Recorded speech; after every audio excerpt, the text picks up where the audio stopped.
And that's why I brought on today somebody who I think has some thoughtful perspectives on the future direction of our country, of our conservative movement, and on this question of nationalism and national identity, somebody who I've been fascinated by for a long time and have interacted with on social media, but for the first time we're having at least live form conversation in the offline sense of it. It's Ann Coulter. So Ann, thanks for coming on, and I'm looking forward to our conversation today.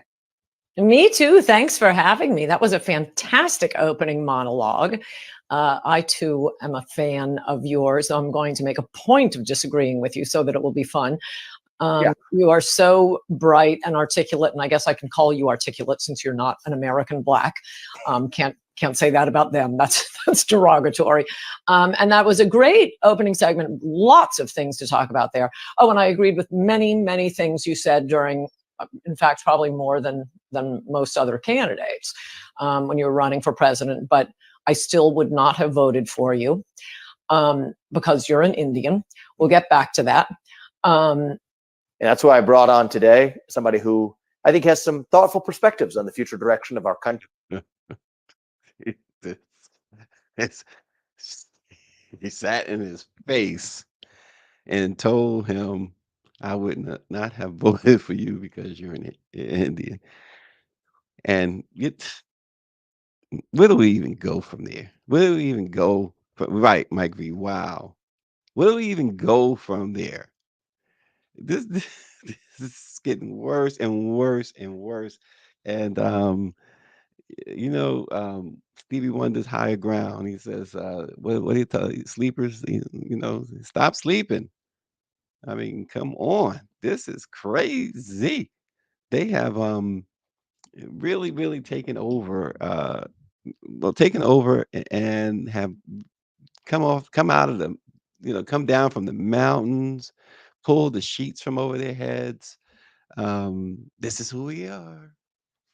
It's crazy. I'll tell you what else is crazy. So we try to bring you news and different fresh perspectives. There's only one perspective that you can derive from this following bit of information. Chris sent me a thing on this last night through IG. When Donald Trump was in office, we come to find out, according to a congressional investigation, that they basically was selling the presidency, selling information, selling whatever, and making money off the presidency, big time. To even toward even with non-allies, enemies. And now, the other night, he put it on the line again. No shame. Met with these oil executives and did a quid pro quo. Give me $1 billion. I get back in the White House. I'm going to eliminate some laws to help you. They said they negotiated with him that they would craft some executive orders for him to actually do and sign. And they want him to dismantle parts of President Biden's green agenda and roll back pollution regulations that they say mess with their profits. And the executive said plainly they are preparing some highly specific requests, including those executive orders that they want him to sign for a bill in exchange for $1 billion. This is all out in your face from a guy who's been found guilty of defrauding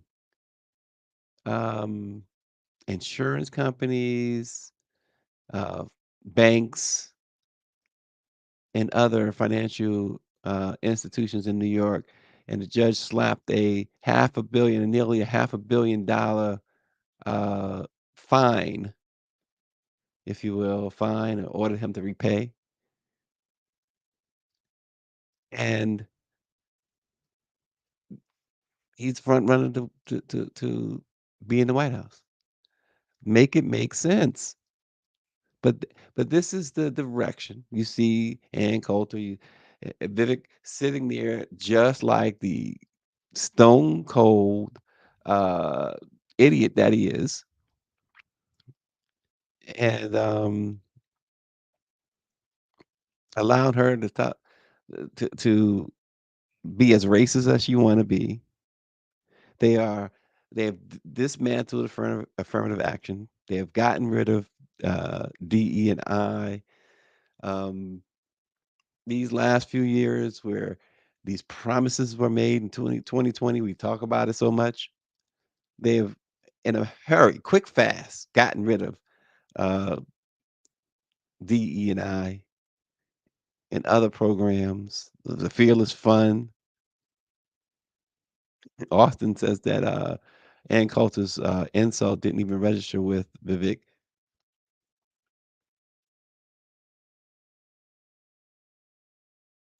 And Power 96 says, to be honest, $1 billion is pennies on a dollar for BP, Shell, Exxon, and other companies. Trump needs the money for his legal bills. Exactly. And just imagine. So he put the price tag at $1 billion for each of them. So yes, he's got, as we said, a $500,000 judgment, a nearly $100 million, a separate nearly $100 million judgment in his sexual assault case that he lost twice. And any conviction in this particular case that he's involved in now, this criminal case, also comes with certain fines, and of course the legal bills.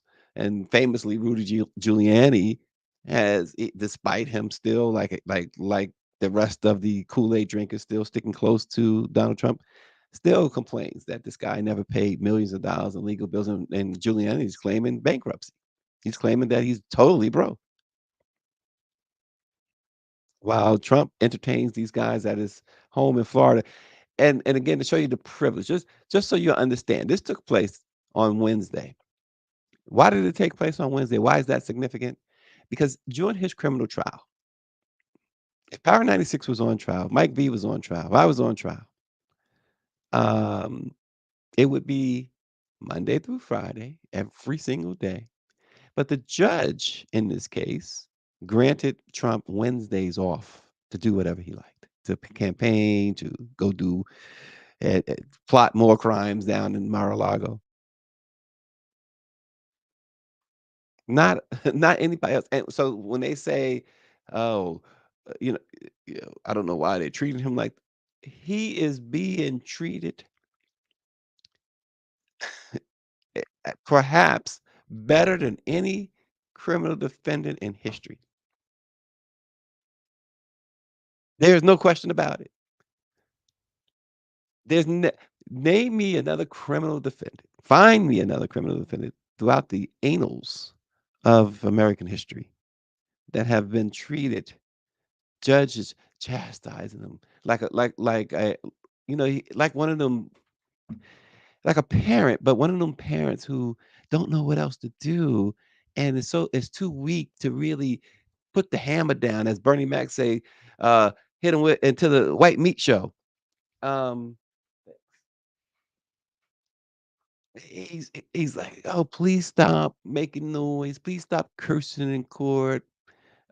Please stop going on social media talking about me and my clerk and the prosecution." This is the judge, really. And the judge is, $1,000 fine for the $1,000. S- When them 9 to 5 working MAGA people paying those little bills, Trump don't care.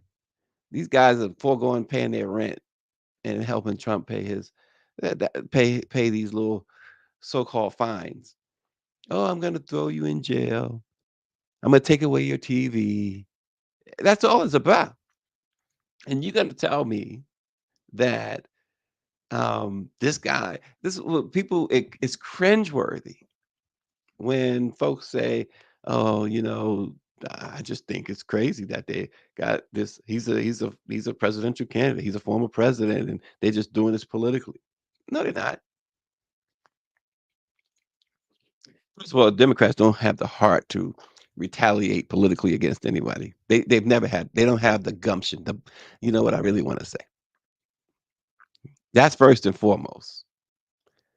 Biden is 81 years old. He forgot the last insult Trump did. If he didn't do it in the last week, Biden don't remember.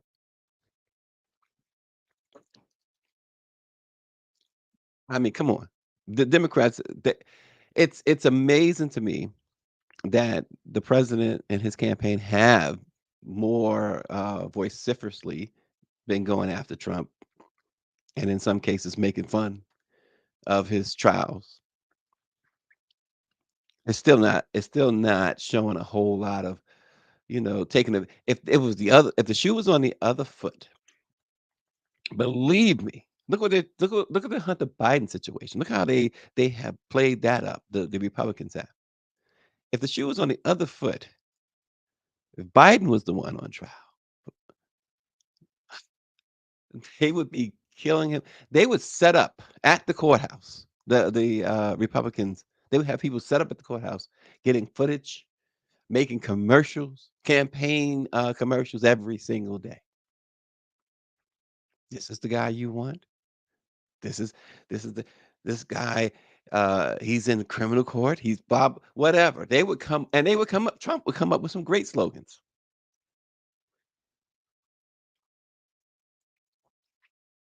Austin says Trump's criminal white privilege is paying off, and we talked to folks as you saw yesterday. There's one guy. He wasn't the only guy, but people just they'll tell you, "Oh, I didn't know that was going on. I didn't know that this guy um, committed business fraud." Power 96, the judge is blowing hot air. Trump has broke the gag order 9 or 10 times. It's 10 times by the judge's count, but probably 200 times by the accurate count, and one time in the judge's face. Absolutely. Now that he says that's white privilege, ask Stephen A. Smith, can blacks relate to that? And that's my point, Power 96. Oh, always hitting a home run. Always hitting a home run. Now he's selling openly saying, give me $1 billion and I will craft laws for you to help your business. I will exonerate or see to it that you're not in any way in any type of criminal liability or even a civil liability situation. He's selling the presidency in your face. He's selling the presidency. How do you have somebody so compromised with their finger on the nuclear codes? How is that possible? With America's how does he get a security clearance? First and foremost, that is the biggest thing. Here's a guy that how does he get a security clearance? It takes a whole lot, even for the high-ranking military guys, to get certain clearances. This guy would have a president has all clearances. But again, here's a guy that's been found responsible for sexual assault twice. A guy who's bragged about sexual assault. A guy who CFO is doing prison time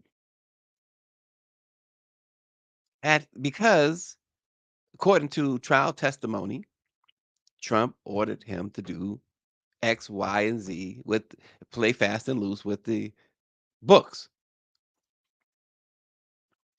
And the judge found he himself, and the judge used the words massive business fraud. How do you give him ultimate security clearance? Yeah, it might be Stephen A. Smith wants to be the next Sean Spicer. Perhaps so. Maybe that's Stephen A's next role once ESPN finally gets rid of him. And how about this? So, and so this is all of this is, it's not necessarily Trump inspired, this, the Confederate stuff, but it's certainly aided and abetted by what Trump has done, as has inspired in the last, oh, 8 years or so, or more, when he started attacking Obama's birth, where he was born, this whole birther movement. But the school board in Shenandoah County, Virginia, just approved early this morning, and it's not even 8 o'clock. This is this is the thing. Remember, I said about that Stevie Wonder song, "Higher Ground." Stop sleeping. These conservatives, these Republican conservatives, they don't sleep. They approved a proposal to restore the names of Confederate military leaders to two public schools there in Virginia. The measure passed by a 5-1 vote. It reverses a 2020 board decision to change the names of the schools that had been linked to Stonewall Jackson, Robert E. Lee, and Turner Ashby. In case you don't know who they are the three men who led the pro slavery Southern states during the Civil War.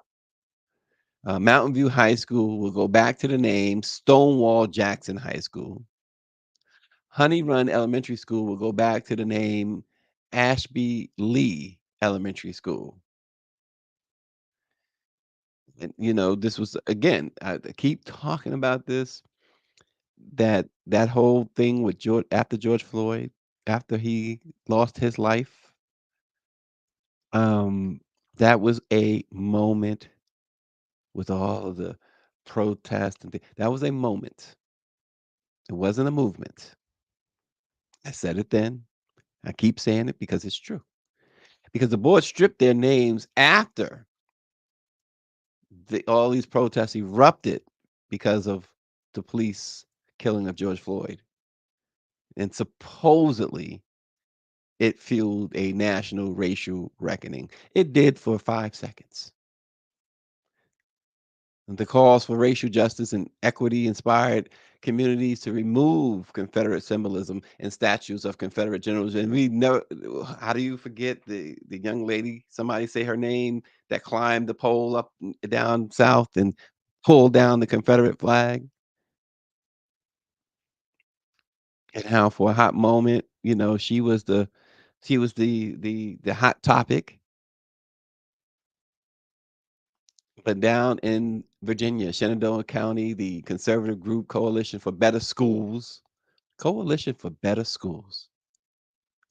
Let that sink in.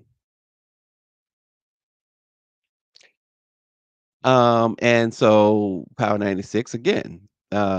Those conservatives will tell us, he says, to get over slavery while they honor the enslavers. And so they're reinstating the names of Stonewall Jackson, Robert E. Lee, and this Ashby fella. And this is the statement that they put out early this morning. That, like I said, they don't sleep. They say, we believe that revisiting this decision is essential to honor our community's heritage and respect the wishes of the majority. So that's where that's where it's at. Um, you gotta wake up. This world is dying a very uh painful death. Mike V says, Interesting that Germany did not leave any artifacts of the Nazi regime to this day, and the flag is banned there, so they fly the Confederate flag in Germany."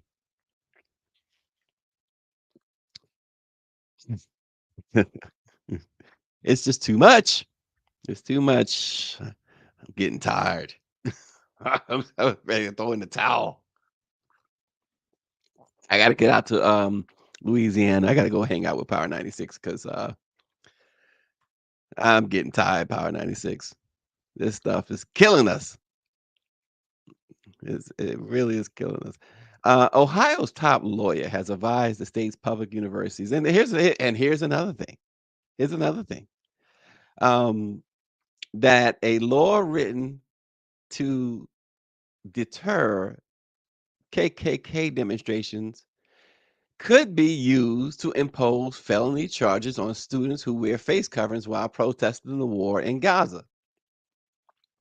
In a letter he sent this week, after weeks and weeks of pro Palestinian campus protests around the nation, conservative attorney General Dave Yost advised the presidents of Ohio's 34 public 4-year universities, which his office represents. He advised them to forewarn students about the 1953 law. He says, in our society, there are a few more significant career records than a felony charge. I'm glad he said that out loud because they try to pin every chance they get. They try to hit a person of color with a felony charge. Muriel Bowser, we got to get Muriel Bowser on this program. You know, I don't. People say, "Why are you attacking Muriel?" I'm not attacking her. I'm just bringing up facts that people in her community, her real constituents, if she understands that they are her real constituents, is, um, she wants she is now given the green light to just jail black kids and Hispanic kids, kids of color. But this Ohio uh, Attorney General says, I write to you today to inform your student bodies of an Ohio law that, in the context of some behavior during the recent pro Palestinian protests, could have that effect. And that law is contained in a single sentence. It says, no person shall unite with two or more others to commit a misdemeanor while wearing white caps, masks, or other disguise. Violating the anti disguise law is punishable by a fourth degree felony and up to $5,000 in fines and 5 years of community control. Um, yeah, Takia Thompson is the name of the black woman who pulled down that Confederate statue. She was 22 years old at the time. Mike V says, if the face coverings are N95 masks, how do you explain that then? And so that's the thing. So Mike, believe it. If you, me, or Power 96 is wearing an N95 mask, they're gonna say that it's breaking the law. It depends on who's wearing it. Is all I'm saying. And it's brought out too. And so some of the pushback is just that, Mike V. It's so interesting that you say that because not all uh put on masks to hide their identity. Somewhere that it's a religious thing or the medical masks to prevent exposure to COVID. And some even put on face coverings to as a political statement regarding the coronavirus's ongoing impacts. But, this Attorney General Yost said that students should protest, quote, within the bounds of the law.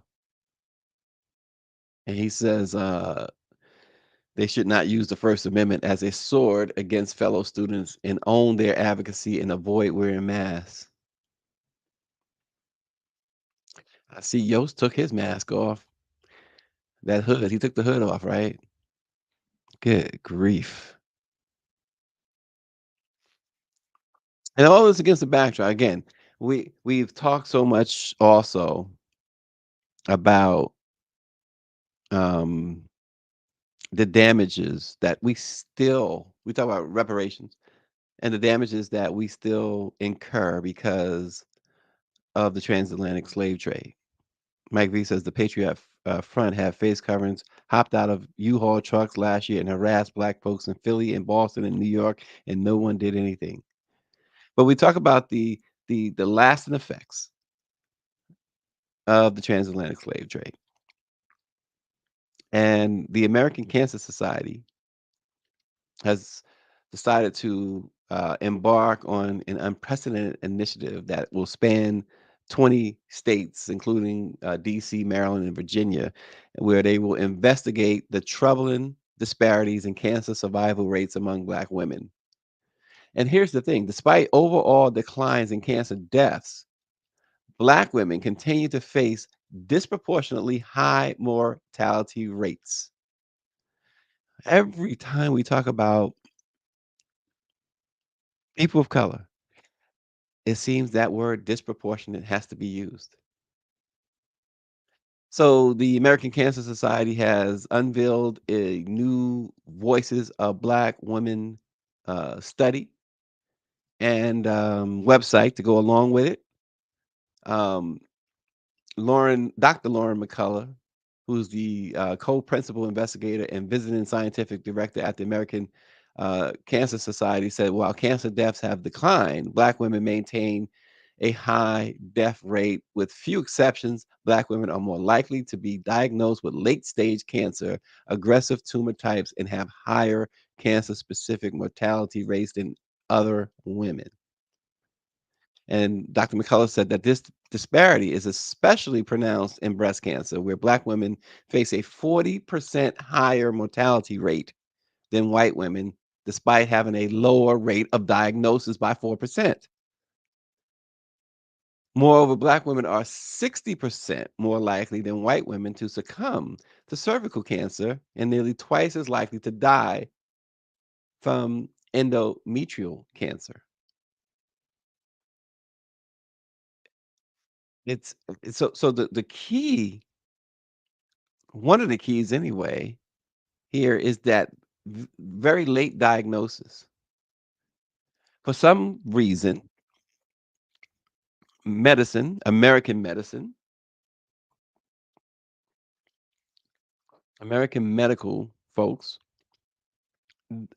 seem to, in many cases, uh, quickly diagnose a white woman, whereas when it comes to Black women, they don't diagnose them until it's almost too late, fourth stage. And this is not hyperbole. It's not me saying it. This is according to the American Cancer Society. Um, Mike V says, I wonder how much of an impact those relaxers and other powder products contribute to Black women's cancer rates. Yeah, there's lawsuits about that. There's class action lawsuits about that. But the Voices of Black Women study seeks to enroll more than 100,000 Black women between the ages of 25 and 55, which would make it the most significant endeavor ever in the United States. In order to participate, you must be at this point cancer free, and the American Cancer Society will track you for 30 years to examine the impact of medical history, lifestyle factors, and experience of racism on cancer risks and mortality. You also have to you have to live in one of the 20 states or Washington. And you can see the list on the Black Voices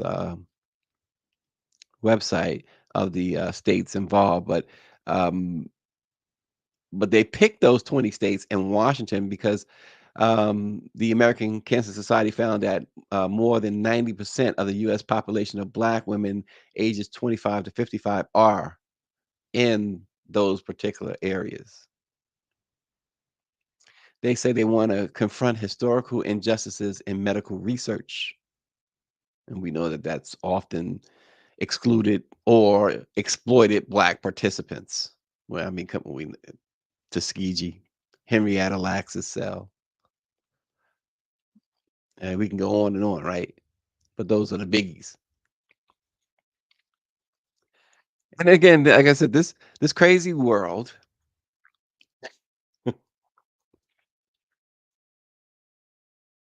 this crazy world is definitely on its last legs. Now you got this story out of Minneapolis, which is just so unfathomable. A little girl, kindergarten, is in the hospital after a classmate allegedly poisoned her, gave her some poisonous candy. Rachel Hodges says that her daughter, the beautiful young girl in the picture there, Dakaya, was shaken and having trouble walking and acting bizarrely this week. And officials from the Nellie Stone Johnson Elementary School called Hodges to say that Dakaya had thrown up and had what looked like seizures. She didn't know who I was, her mother said. She didn't know my mom. She has a twin, and she didn't know her twin, who happens to be a boy. She said after emergency room doctors told her it wasn't a seizure, the episodes of odd behavior continued on and off. She says they include hallucinations and mood changes. I've never even seen a child act that way, the mother says. And it's just sad because she's scared of me and I'm her mom. The guy said a girl in her class gave her what she said was candy, but she pranked me, the Kaya said. After I ate them, she said, ha, just kidding. They're poisonous candies. My body was hurting, and yeah, it was scary. She described what she ate as colored pills. The police looked in her eyes. They seen that she was dilated, her mother said. Her eyes were crossed and bugged really big, and they knew she had to have ingested something she shouldn't have. Wow. Minneapolis police said they have referred the case to Child Protective Services. And the Minneapolis Police Department will continue to partner with the Child Protective Services as the case moves forward. The family is currently waiting on blood tests to hopefully identify what that other child gave Dakaya. Unbelievable. Mike V is wondering, is it cannabis infused brownie? She said it was a candy. And the belief is that the other, you hate to refer to a kindergartner as a perpetrator, but the other individual, the perpetrator, if you will, for lack of a better term, gave her what appeared to be candy. And so it could be the speculation is that perhaps she got into somebody's pill jar and and she knew what she was the individual knew what they were doing according to Dakaya because she told her she poisoned her. You know how it is in kindergarten. The offers another kid candy. They got 99% of the time they're gonna take it. But what 5-year-old thinks of poisoning another 5-year-old or anything? What are they doing at home? What are they doing at home? It's all of this stuff. It comes down to why news can be so frustrating. It can be so frustrating. Um, I was talking with someone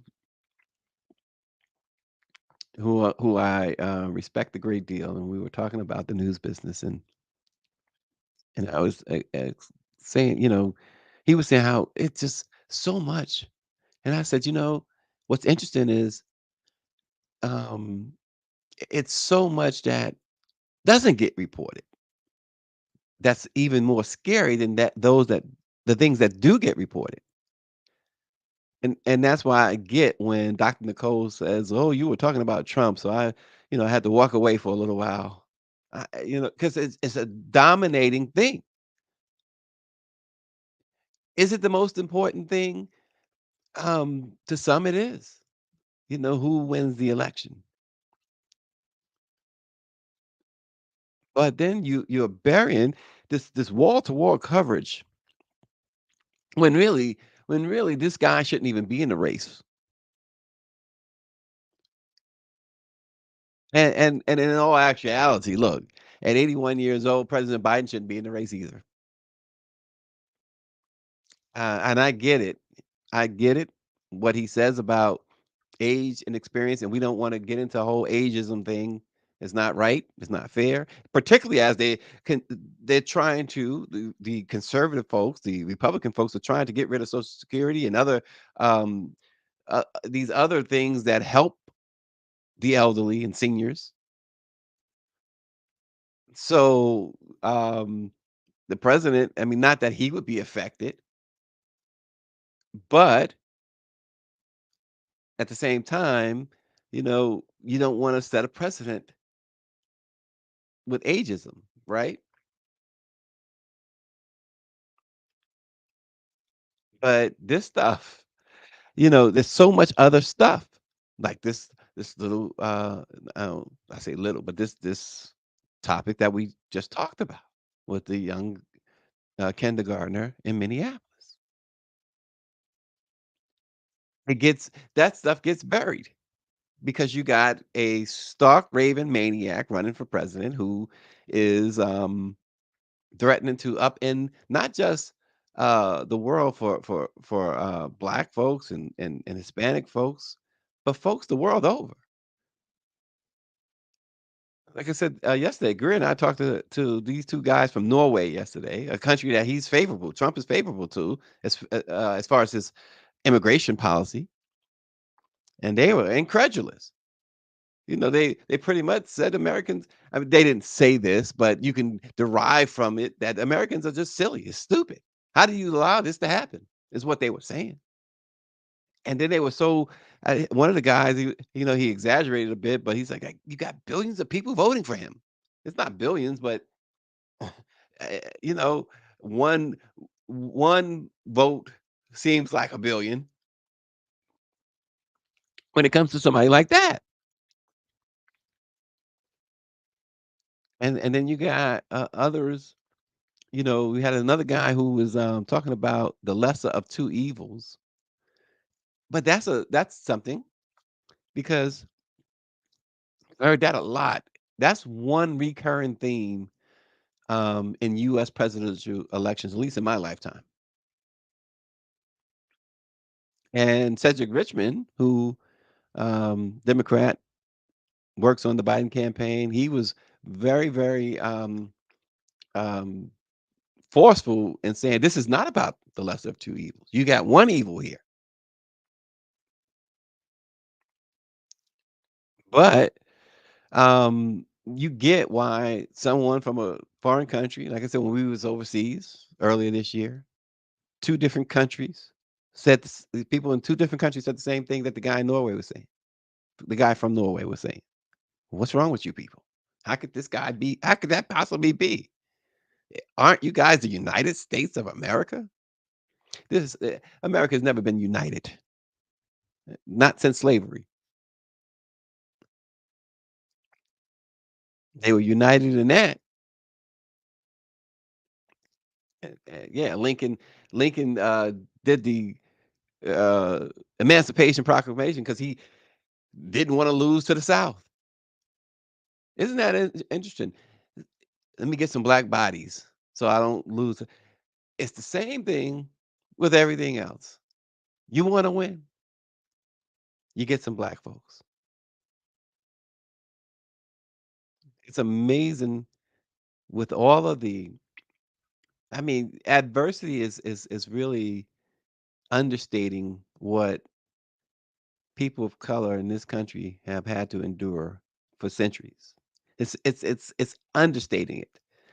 Um, but it's amazing that what we've been able to accomplish. I mean, it's like climbing a slippery slope, a huge hill, Mount Everest, while people are constantly dumping a ton of snow down as you try to go up.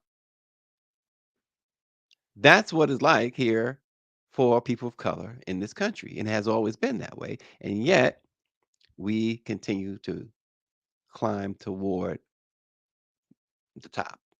We continue to climb. fall back a couple of notches because of not because of our own doing, sometimes because of our own doing. Doesn't help, but mostly because of what they continue to do, the obstacles, the moving of the goalposts constantly, and all the other things they put. That's why it's important. So when you have like an institution, 197-year institution like the Black Press, and those who work in the Black Press, see, we can't just talk the talk. And I'm talking about the powers that be. When you see you got young, excited, talented Black folks doing this work, you do whatever you can to support them, to make sure that they continue to be in a position that they don't have to go to uh, mainstream media or somewhere else to try and make ends meet. You support them because what you went through, you seniors, you elders of this institution, it seems to me that you'd want it to be less stress for the younger ones. You want to make a way, as my man Sheik says, make a way or find a way. We have to be better. I see where the Griot, Black owned, of course, is cutting back on its staff because Byron doesn't want to pay. Billionaire Byron doesn't want to pay. I mean, that's none of my business, they would say probably, but I'm just bringing you the facts. You got this. I mean, this guy, he can cultivate all the Black talent he wants. And why not? Why he should. You'll get it back, Byron. You will never want for anything, Byron Allen. I mean, you have the makings, you had the makings of a powerhouse. Same thing here. We have the makings. We've always had it of a powerhouse. But we talk the talk. Let's walk the walk. Bree and I are at this every day. And when we're not on air, we're off air at this. And then we're not the only ones. I look at what Nielle is doing at her thing there in the Black. Ebony McMorris, what she's doing. Erica Washington, others, of course, Roland Martin. Imagine all that talent together. That's all I got to say. It's Mental Health Awareness Month, and the Biden administration is announcing new actions to increase access to school based mental health services, including nearly doubling investments in the U.S. Department of Education's school based mental health services and mental health service professionals grant programs in the current fiscal year. They're also making additional investments through the Bipartisan Safer Communities Act to improve the mental health and well being of students and educators and offering a new mental health and well-being trainings and resources for schools and educators. The administration education secretary, I should say, Miguel Cardona, he says that the announcement affirms that the administration's continued commitment to tackling our youth mental health crisis. We know students are more likely to access mental health support if it's offered in schools. By nearly doubling funds this year for school based mental health professionals, releasing additional funds to help advance a variety of mental health strategies, and providing additional training and resources, we are raising the bar for student well being across the country. Of course, the nation's schools serve as a critical access point to mental health services that could otherwise be out of reach for students. And again, earlier we talked about the fact that they are going to rename schools in Virginia after Confederate generals. That all that plays into the biggest the one of the biggest factors in mental health is racism. Mike V says, I like the idea of students having a few PTO days for mental health. Absolutely. Absolutely. It's so stressful. I'm so glad. I'm so glad I'm not going to school today. But at the same time, I still have two school age children. One who has one more year left, and I go to bed every night and I pray that when I wake up, it'll be the next year, so she could be done. I look forward to both the last two finishing school. School is you can't. There's not too many things more stressful than going to school today. It's not like it was when me, Power 96, Mike V, David Youngblood, Dr. Nicole, when we were growing up. Let me tell you, when I was growing up, I had the privilege of having black teachers. I had a couple of white teachers who Miss Green and Miss Kent, fabulous teachers. But the biggest impact for me were my black teachers, particularly is when I think about sixth grade, Mr. Watson. What an influence!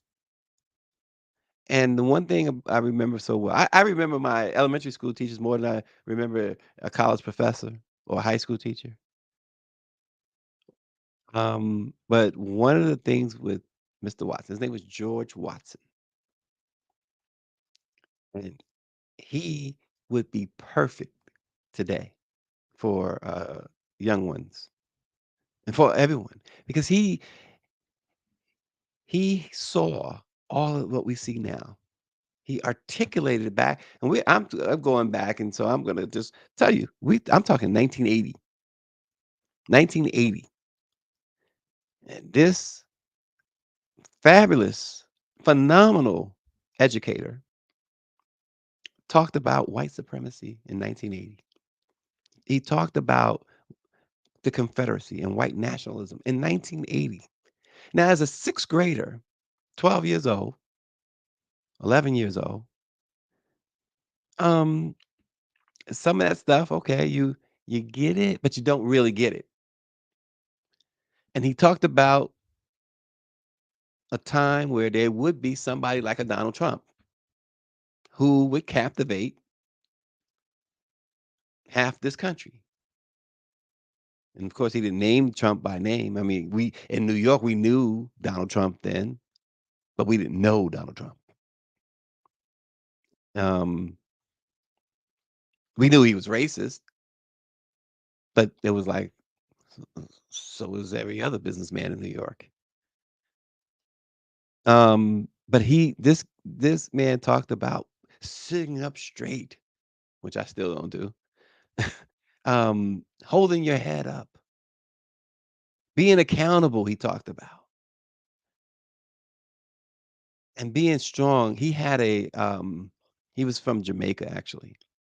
He would have slogans up in the classroom, but not your ordinary slogans. And one of them I always remember because he didn't just have it up, but he would say it. If ever you got out of line and you challenged him, um, I will die with my boots on, he says. And this what he was trying to instill in all of us. Y- Die on your feet. Don't live on your knees.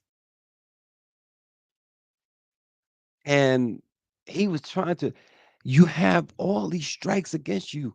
What do you mean, Mr. Watson? We have strikes against us. What do we do wrong? You were born black in America.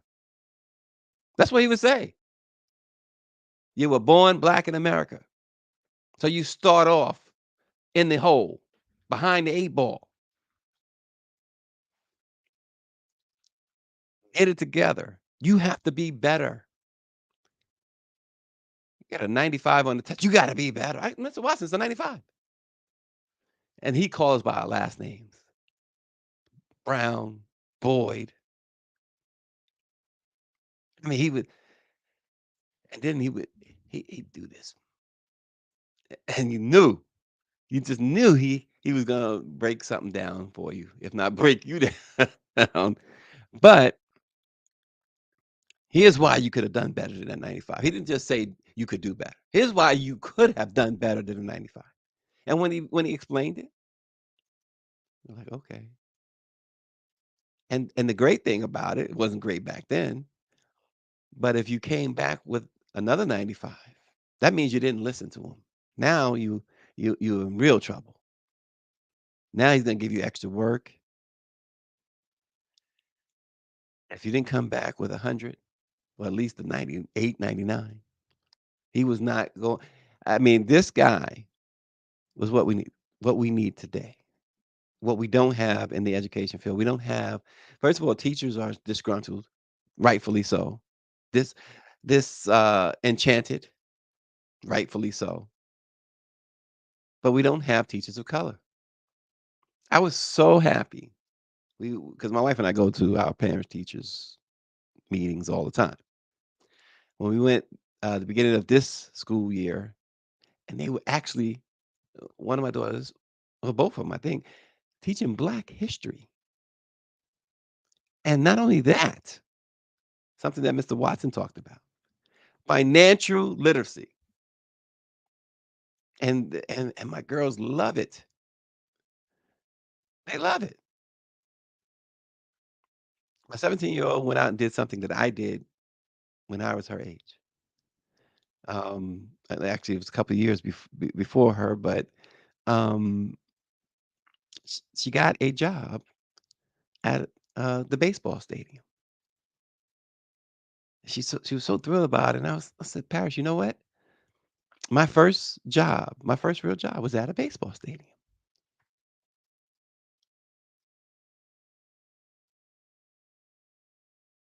But they teach financial literacy, and that has been amazing. But they don't do that in most places. And before we go today, gotta leave you with this. So, Robert F. Kennedy Jr. has provided a lot of he's provided a lot of talking points, if you will, and even some unintentional comedy, I'd suggest. But the latest is really, and it's in the news a lot now, the last few days. But he said that a worm ate part of his brain. He said it happened in 2012. And he said literal brain worms. And Joy Henry, I love Joy Reid. Maybe if he was vaccinated, he wouldn't have been susceptible to literal brain worms. Just a thought. And she says, either way, this both explains a lot and makes it doubly clear why his own family says he should be nowhere near the presidency. Let me just ask you guys one more thing. The New York Times, and this has nothing to do with, well, it has to do with the presidential election, has just come out with this extraordinary, bizarre article on RFK. And they're reporting that doctors, in a deposition, that RFK said doctors found a worm in his brain that had eaten part of his brain and then died there. I mean, you laugh, but I mean, what might this mean? I mean, what might this mean to an election, to hearing that he said this in a deposition? It probably means, and one of the things that I tell my clients all the time is try not to go into depositions high. That's usually what I would suggest. And that would be my words of wisdom. I have political issues with RFK, but this is just a little bit beyond my pale of expertise. I mean, if that's true, if a worm ate his brain, which is mind-blowing on so many levels. I mean, everybody's talking about the cognitive, capabilities of I just asked you guys one more thing. I love the way they handled that because, there are some, and the way that, and some entities are covering it like it's like this huge story or whatever, and it's like he's what's that? Bakari Sellers said that I tell my clients not to go into the depositions high. I mean, come on. That as Mike V says, his daughter endorsed President Biden. His whole family endorsed President Biden last month. And I think it was his cousin it was a cousin anyway, who just the other day was making fun of this situation too and saying, look, He's Kennedy by name now at this point.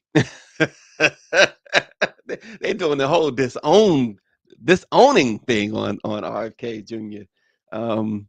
It is interesting. But you know what's interesting? I will say this. I've had conversations with RFK Jr. And they've been really good conversations. He's a really good conversationalist. He really is. We've had several conversations with him. And you know, he interesting guy. He's an interesting guy. As Power 96 says, 5 cans short of a 6-pack. I agree with that wholeheartedly. But you just never know. Never know what goes through folks' mind. And yeah, I believe that he took his conspiracy stuff way too far. Where to the point where even those who might have been amenable to supporting him, like I just can't, Junior, I can't.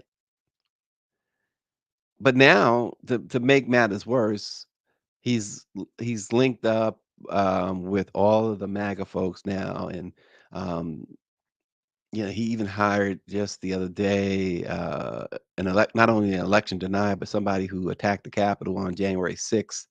So his ability to even open his mouth at this point it's been compromised greatly. So that's unfortunate for him. His elevator never left the basement. That's what Power 96 says. His elevator never left the basement. Well, hopefully everybody will have a good and safe weekend, and wherever you are, there should be a Black-owned newspaper, website, or however you consume your news. Support the Black press. Support your local Black owned and operated newspaper. Not Black targeted now, but Black owned. Okay?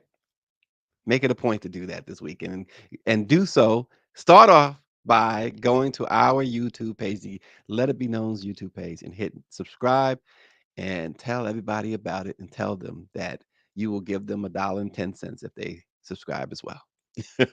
Have a great weekend, and we will see you on Monday.